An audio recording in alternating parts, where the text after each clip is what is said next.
Yo, breaking news! As one of the most successful and most used decentralized application on Ethereum is going to entirely move away from Ethereum and launch their very own sovereign blockchain in Cosmos. And in this video, I'm going to explain what that actually means, moving to Cosmos, what it might mean for the rest of the ecosystem, and much more. And if you're excited about this, you should make sure that you watch this video to the very end.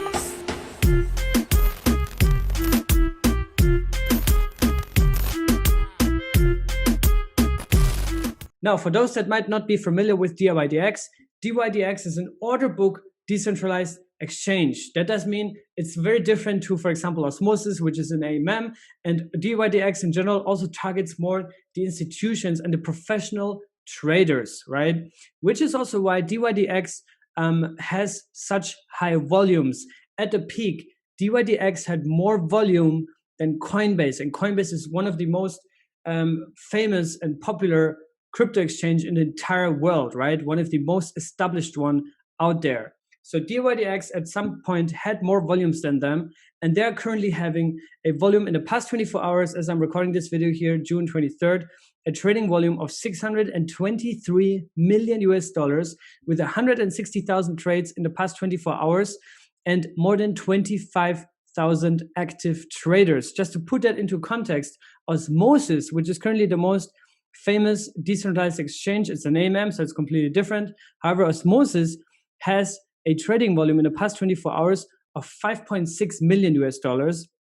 And at the peak, we could say it was probably like $200 million, maybe $250 million with this whole Terra crash, and like in a couple of days, very few days, however. Also, the TVL of dYdX is roughly 6 times bigger than Osmosis. So there's an industry giant that is now entering the Cosmoverse, that is now migrating over to Cosmos. And just to provide a little bit of context on where dYdX is coming from, they originally started on Ethereum. However, as we know, Ethereum can only handle 15 TPS, transactions per second.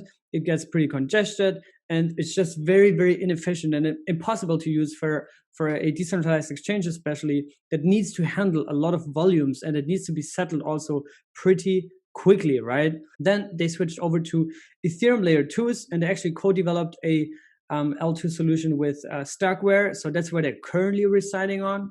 But they're saying here also that the biggest challenge for L2s on Ethereum is that they are, not close to performant enough to power dYdX. And you can also learn about off-chain, decentralized, ALGO book, and matching. And also they operate through central sequencers, which have the ability to censor transactions. So there are still some sort of dependencies within the whole architecture that Ethereum is designed. And how does Cosmos differentiate? And I see a lot of people on Twitter are saying that no one uses Cosmos. It's pretty basic. It's nothing special there. But guys, the real innovation about Cosmos and the whole fundamental twist that Cosmos has that is completely different to any other ecosystem is the so-called app chain approach. What does that mean?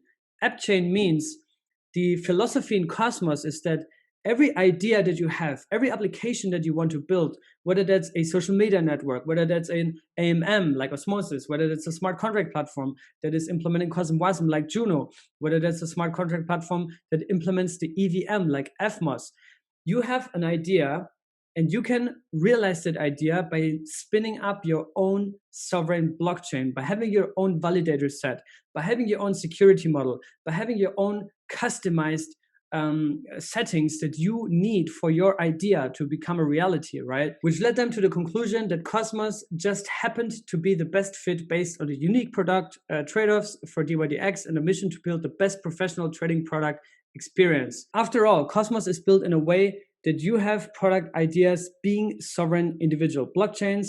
With interchain security coming to the Cosmos Hub later this year, there's also the option to not have to launch your own chain, but you can pack your security to the Cosmos Hub. And I can talk about this in this video also a bit later. I have a cool thought about this. But also through IBC, you can scale these sovereign blockchains because they're all interconnected to each other. And I see some misinformation or like false interpretation of that model. The system, the architecture works as intended. There's currently 48 blockchains connected through IBC, and dYdX is one of the biggest ones that is now migrating away from Ethereum and joining the IBC gang and joining the Cosmos ecosystem. And that is pretty significant. It's not only significant because dYdX sounds like a very big deal, but it's also significant because it raises awareness for all the other dApps on Ethereum or all the other apps on any other ecosystem to rethink their basic assumptions and to say, hey, maybe there's a better ecosystem out there. Maybe we should reach out to other developers and see what they are excited about. And all the developers that I have talked to, also publicly here on my YouTube channel, most of them have also previously worked on other ecosystems, but once they started to build on Cosmos, there was just no way back. It's like for you as a user, if you start using Kepler, you start using Osmosis, there's just no way back to MetaMask or Uniswap. I just never heard about this, right? It's just a better system. It's more smooth, it's more interoperable, it's faster, it's cheaper, all these kind of things. So Greg put it perfectly together here. And he says, starting on Ethereum and scaling on Cosmos will be the trend 2022 onwards. Sovereignty is the ultimate scaling strategy. And Greg has been one of the earliest to recognize this. He's the founder of Akash Network, which is one of the blue chips in Cosmos, I would say.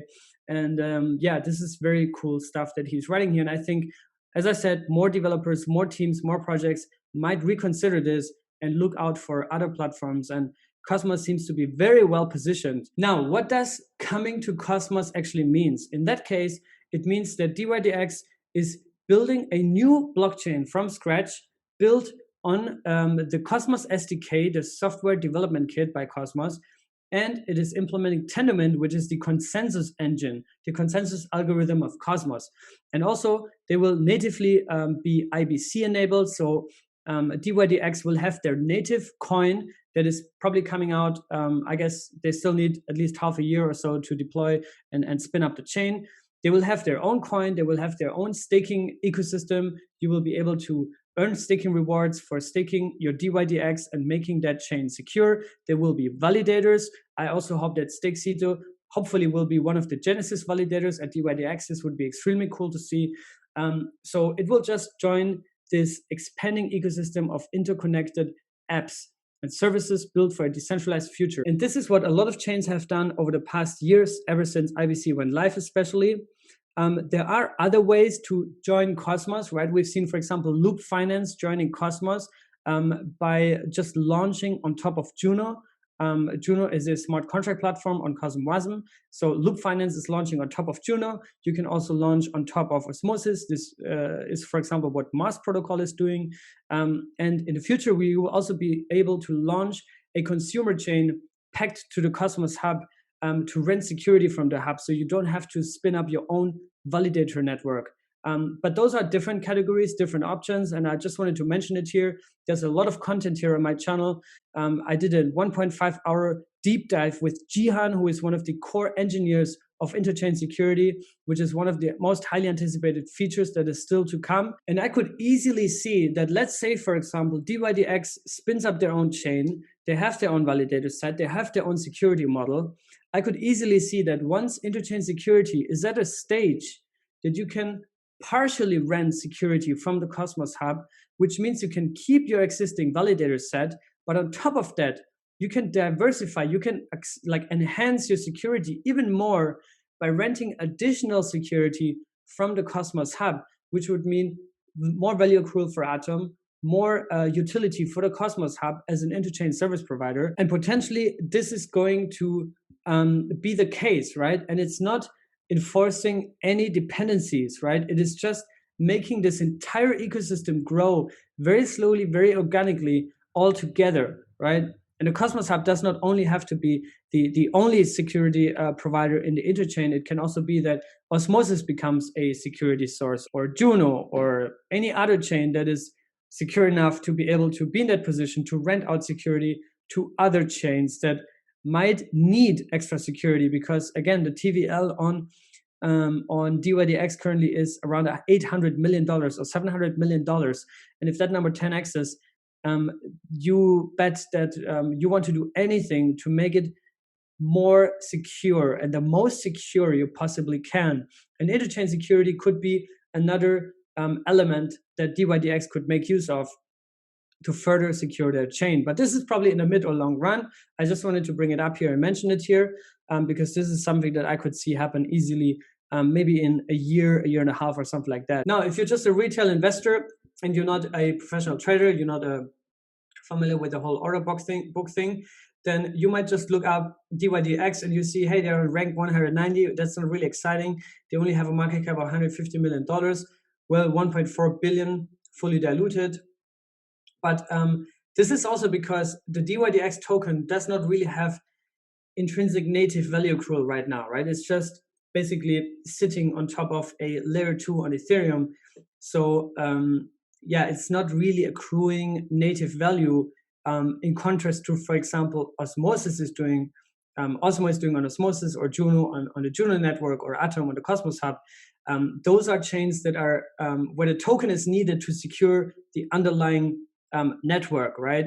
And with dYdX moving away onto its own sovereign blockchain, a new dYdX coin, which might even be airdropped to, I don't know, current dYdX holders, early users of the chain, maybe Atom holders, I don't know. But with that switch away to its own chain, the dYdX token itself will have tremendous value just for being the native staking token, just for being the native governance token, and also the native fee coin within that whole ecosystem, which is also why I think the new chain that they're spinning up is potentially going to be ranked way higher. Now, what are some of the feedbacks and criticisms, especially obviously from the Ethereum community, because one of their major dApps is now lost and will be gone over to Cosmos. So that's kind of like a lot of liquidity, a lot of users, and a lot of volume that is now being extracted away from Ethereum. So Ryan Watkins, who was, I think, previously at Messari, and also Swagtimos, who is obviously very, very salty about this because he's working on Starkware, which was the protocol, or is the protocol where dYdX is currently residing on. So he's extremely salty right now. But yeah, there's some concerns from the Ethereum community, obviously. They need to also protect their own ecosystem, obviously. So that's totally understandable. However, Eric Voorhees is an absolute legend. I got a chance to also meet him in person, and such a cool guy. Really, really appreciate him. Make sure you go follow him. He's such a great, kind person. He says in the Cosmos model, the apps either run on their own chain or they pay the Cosmos Hub for the security. This way, devs and users only need to care about Cosmos Hub security. And that's also the whole point. Terra was the best example. The Terra network failed. It collapsed. It went to zero. But any other chain was not affected from this, right? So even though the Terra security vanished, Osmosis was not affected, Atom was not affected, Juno was not affected. It was just, a sovereign chain within the Cosmos ecosystem that failed. If, for example, Ethereum would go down, everything that is built on Ethereum would go down with it, right? That obviously also counts for smart contracts built on top of Juno. If Juno goes down, everything on Juno goes down as well. But Osmosis doesn't go down because they're sovereign networks. So this is how you have to see this. Saki is also saying, this is mostly just a tooling and visibility problem that data aggregators can solve, visualize validator sets across application, addressing the concern that you as a user would have to validate the security for each chain. But that's also something that, the core developers at Cosmos are not just now figuring out. This has been thought about way before. And yeah, it's just interesting to see a lot of people are engaging in this conversation. Also, make sure that you go over to Antonio M. Giuliano and follow him, who is the founder of dYdX. And he's also, addressing some of the questions, concerns, engaging in some of the debates. Not too much, because I think also there's a lot of emotions always involved from other communities. So now to summarize, I think it's a very cool thing to see more Ethereum developers, talents, protocols, liquidity, volumes are coming to Cosmos. They recognize that IBC is extremely cool. The app chain philosophy, the app chain architecture works, is being used. There's a lot of network activity, even though some people try to spread misinformation and say, oh, no one is using Cosmos. Man, you're just living behind a rock. You should join us. You should start using Kepler, start using Osmosis, start exploring other ecosystems. And I think Cosmos is one of the most, still today, maybe the most underrated ecosystem in crypto by far. We don't have a centralized marketing aggressive strategy that pumps customers to the moon and back. We have a very slow organic growth that community members like me love to just, share their journey, share the experience, create content around it, bring in more people, and you can see what comes out of this. Eventually, great tech will be noticed, it will be used, and the more it will be used, at one point, I think it's a cascade, it's a network effect that reaches a critical mass, and from there, it's just self-propelling, and it's just going and accelerate faster and faster to mass adoption. Extremely bullish about Cosmos, the whole ecosystem, not just Atom itself. Obviously, in the long run, as I explained also in this video, Atom might benefit from the interchain security that they're providing, but that's still down the road. But all in all, this is bullish for IBC, bullish for Cosmos, bullish for our ecosystem. And I hope you enjoyed this video. Subscribe to this YouTube channel. I'll see you guys in the next one. Stay safe and be good.